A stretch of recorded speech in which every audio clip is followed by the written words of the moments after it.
Hello and welcome to Tools for Living the Magic of You. I'm your host, Delia Yeager, and I'm so glad that you're here.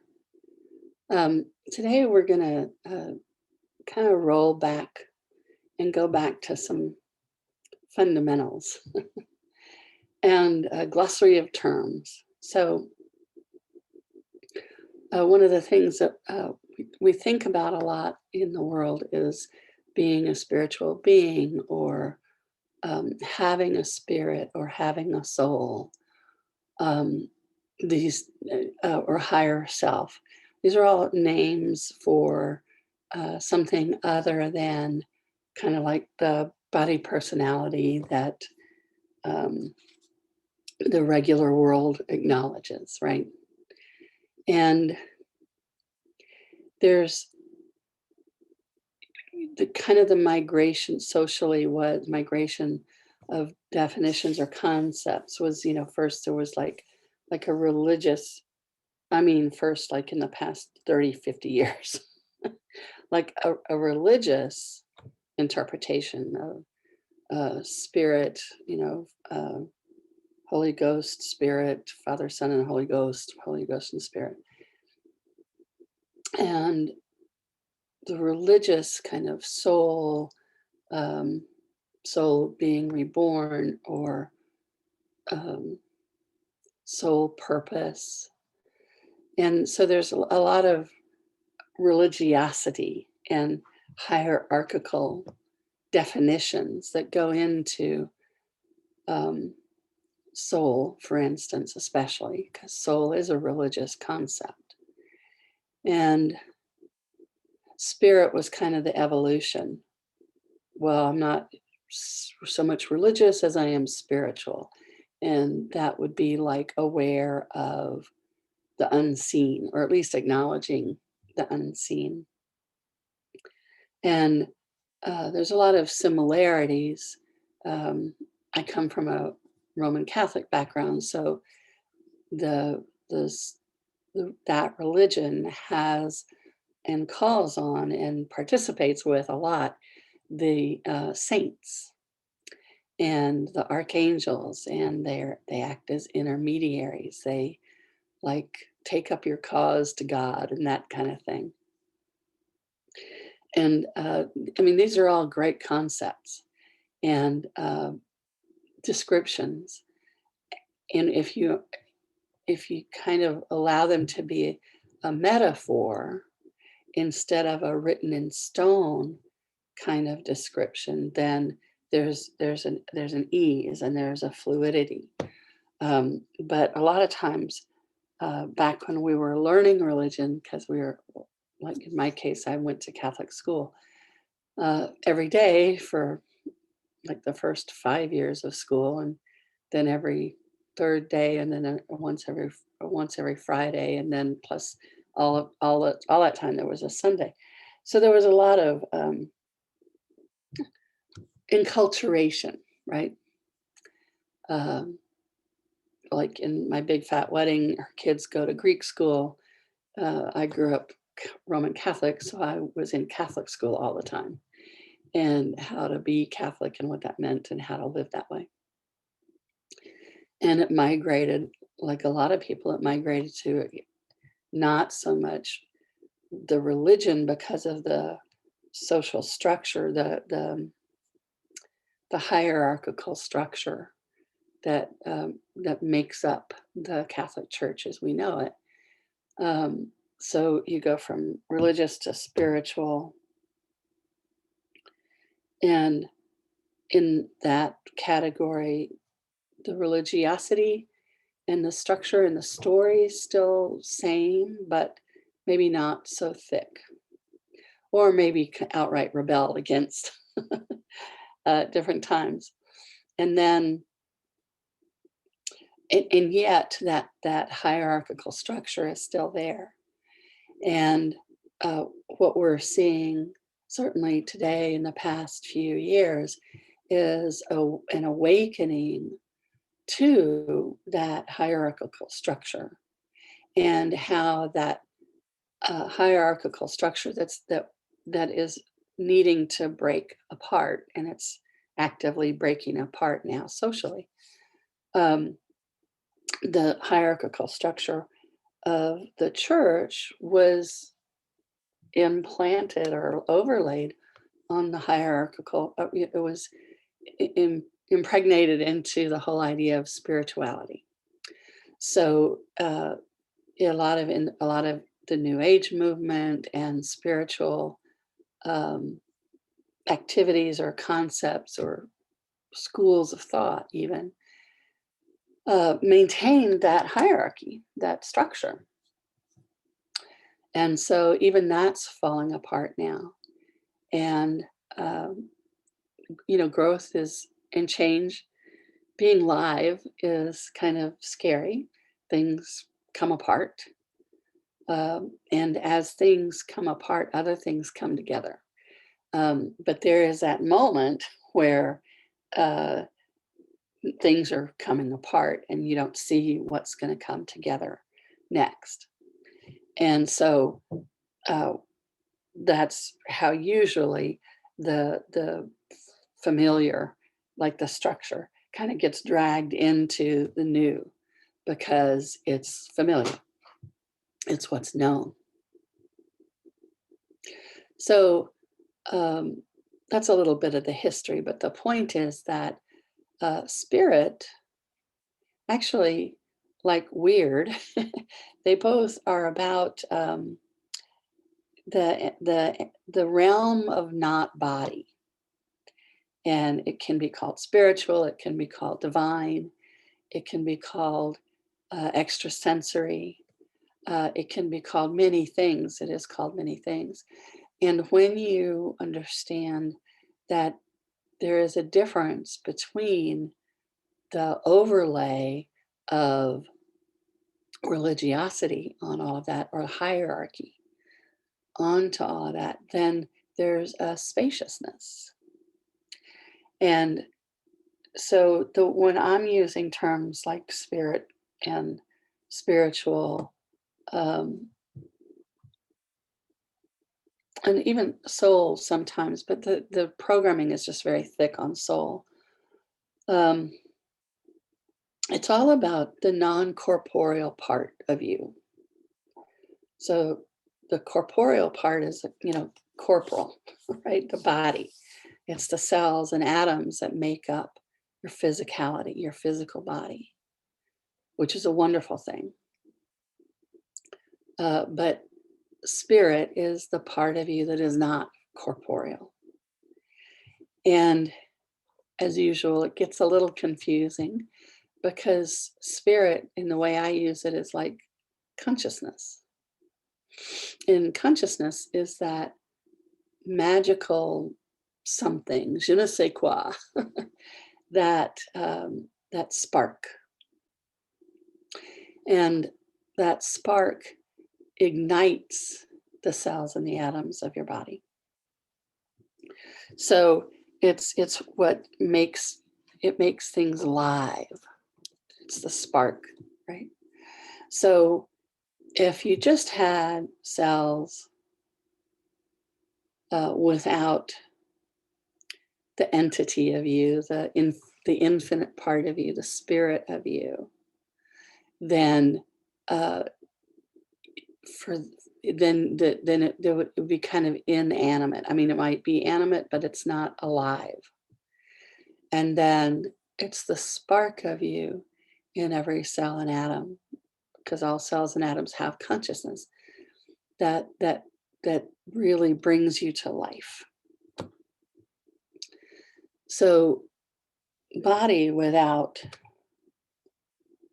the dynamic spirit of you would be just a body for the sake of this description. And it would have that innate intelligence and that spark. It takes an entity to do that, to bring that life to a cell and an atom. So without the infinite part of you, we call spirit, your body doesn't have like a purpose. And then without a body, your spirit, your infinite self, that bright spark, doesn't have a place in the world, literally. And so, to put it in physical terms, spirit takes the time and trouble because it's out of time, it's out of trouble, it's out of space, time, to conceive of and create a life and a time that it wants to create in, wants to come and create in the jungles of time and space. And so it creates a body. And to create a body on this plane of existence, that involves parents, picking a time and a place and parents and who and what and how, and kind of like what experience is desired. And then that's how you get a body. And you, the spirit, are the one, your infinite self is the one that creates your body throughout your lifetime. And so all of the characters that you're born into, the situations that you're born into, are on a spiritual level, on an infinite level, by your design. Uh, the pronouns get confusing because you are that infinite being. You are the part of you that has always existed, always will exist, and is part of the infinite everything. And you, as an infinite being, chose this very specific body and to be your vehicle, or as I like to think of it, as your native guide for the jungles of time and space. And the way the body is built is, or built is the wrong word, designed, is very specific and incredibly sophisticated and fantastic. So bodies jobs are walking and talking and making babies and pooping and eating and physical things like that, as well as holding the hammer and creating, making the dinner, right, creating the fit, bringing things into physical existence. So it's a team. Your body is literally your soul's mate for this lifetime. So the concept of soulmate has been very kind of limited and idealized and misunderstood a lot, the way it's been defined. And the actual mate for this lifetime, for you, the infinite being, is your sweet body. And once you entertain this idea that your sweet body is your soul's mate for this lifetime, and your sweet body is completely 1,000% on your side, completely. And it's kind of like the way a dog is unconditional love, no matter how you treat it. That's how your body is. Um, and part of, so body's vocabularies are what we usually call the senses. There's over 92 scientifically, but we'll use Plato's 5 because it's easier.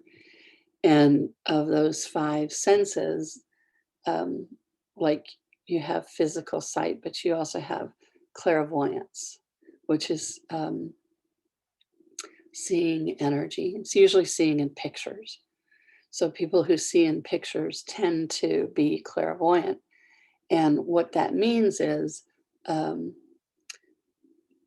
one of the vocabularies that that body has is pictures to see energy. And to see energy that may or may not be in a physical form in front of the body at that specific time. And so that's the analogy for clairvoyance, and it's true for clairaudience, hearing, and clairsentience, which is feeling vibrations uh, that are expressed as emotions. So there's sensations and emotions, and there's physical sight and clairvoyance. So if you think of each of the senses as having an octave above, that's the spiritual version, then that kind of makes things make more sense. And emotions are actually very important. They're navigational information for you. That if you knew what they were trying to tell you instead of what the books say, uh, it would be information that you would want to have. And it is always information that helps you and really supports you in whatever situation that you're in. So we have misinformation about who and what we are. We're infinite beings with these fantastic physical bodies, which is very different from the normal story.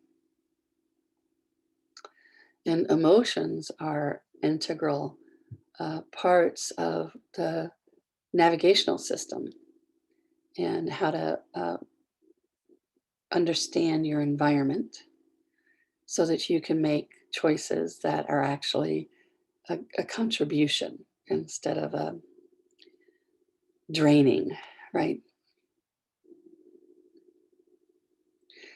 And body can only be on your side because body only exists by you and for you as an infinite being. And in the normal course of daily life, and certainly how we're programmed, is that you're not an infinite being, you are your physical body. And that's a confused and confusing orientation right there. So, the way some people come to me saying that they know they have capacities, they know they have abilities, they know they're psychic, they know they're empathic, but they don't know how, and they can't predict it, and they don't know. It's like it's almost as though their body personality, body mind personality is one thing. Body mind personality, because that's what the world sees, and that's what the world says that you are. Has a point of view of the physical world, which is what it's supposed to do. But the way it's presented is like, and then I have these aberrant experiences of, some kind of spiritual thing. Um, but it's almost like being a victim to some kind of spiritual awareness. And that's because of the programming of the regular world that says that you're just your body. And it's the insidiousness of the programming is that you are just your body, and you are your socioeconomic situation, you are your bank account, you are your um, education level, you are your accreditations, you are whatever outer authorities have um, deemed you are, have defined you as, and have awarded you or withheld awards from you. And this is such a constant, unspoken barrage that people tend to live kind of vacillating between aligning and agreeing with that, or defending for or against that, or resisting and rebelling against that. And kind of that oscillation um, gives a sense of maybe movement or freedom, but it isn't, because you're always stuck to whatever you're aligning and agreeing with, or rebelling and against, or rebelling against. It's the two sides of the same coin. So you're not a body personality that periodically is victim to spiritual awareness. You are an infinite being having a physical experience. And you're probably trying everything under the sun to get those two those two parts of you to communicate better. And so that your body personality can depend upon and have access to 24/7 to your infinite self, which really does have all of the capacities and access to whatever it is that you desire or require, and makes living so much easier for your body personality. Living in the physical world easier for your body personality. It's just kind of like the reverse of, what they tell us, right? So here's a tool that really helps with this reverse thing and with whenever you're feeling crazy. You know how sometimes you're talking to somebody and you're wondering, am I crazy? No, you're not crazy. But there is a lot of stuff that's twisted in the definitions, conclusions, and assumptions and projections in the society. Um, a lot of times people talk about in the world, but the world is the planet, and the planet is a magnificent being, and it's not twisted up. Contrary to the common story, the planet and the world are not twisted. Societies are twisted up. Stories of who we are and what's possible, those are twisted up. So, a really great tool for untwisting or unscrewing yourself in any given moment is this fantastic phrase, the crazy phrase. Everything is the opposite of what it appears to be, and nothing is the opposite of what it appears to be. Everything is the opposite of what it appears to be, and nothing is the opposite of what it appears to be. Everything is the opposite of what it appears to be, and nothing is the opposite of what it appears to be. Everything is the opposite of what it appears to be, and nothing is the opposite of what it appears to be. Everything is the opposite of what it appears to be, and nothing is the opposite of what it appears to be. Everything is the opposite of what it appears to be, and nothing is the opposite of what it appears to be. Everything is the opposite of what it appears to be, and nothing is the opposite of what it appears to be. So you may notice that you feel like there's more space, that you feel a little freer, a little happier, my body gets really smiley whenever I'm releasing um, the crazy that doesn't even belong to me. So everything is the opposite of what it appears to be, and nothing is the opposite of what it appears to be, is a great tool for whenever you're feeling kind of clusterfucked in the head, or foggy, or confused, or like you're wrong. And how can you be wrong when, I mean, clearly that person is wrong, but now you're starting to doubt you. Everything is the opposite of what it appears to be, and nothing is the opposite of what it appears to be. And you keep repeating that until you feel a change in your body. So your shoulders may come down from your ears. Your breathing might get easier. Your diaphragm, your whole midsection might kind of relax. Your tummy might relax. There's just a myriad of ways that your body can respond. And that's when, okay, you've said it enough to get your body to kind of release something, and you can certainly stop there. Or you can go on and say it even a few more times and just allow the shifts to happen. And that's another power tool for all of this, is to allow whatever is going on, especially the stuff that you're resisting. And there's certainly a lot of things in the world these days that want you to be in resistance, or that beg for you to be in resistance.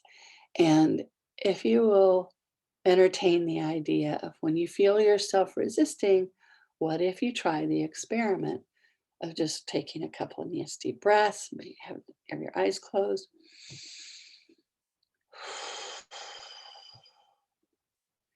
Just calmly breathing in through your nose and out through your mouth.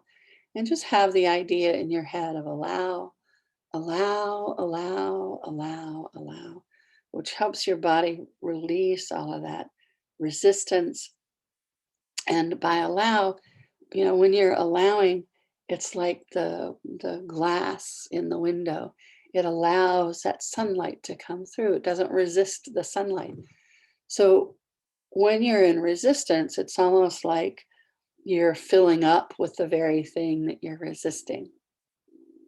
And when you're in allowance, you're just allowing it to flow through you and not get stuck in you, not hold on to it. Just allow, allow, allow.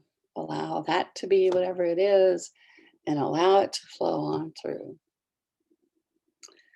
Yeah, so the crazy phrase and allowance are two really potent power tools that you can use. And they will both definitely facilitate you stepping into and standing in the energy of you as an infinite being with this amazing, sweet soulmate body. And just you'll have a different experience of life on earth. So I hope you've enjoyed today's uh, new ideas and power tools. And I will see you next time. Thank you.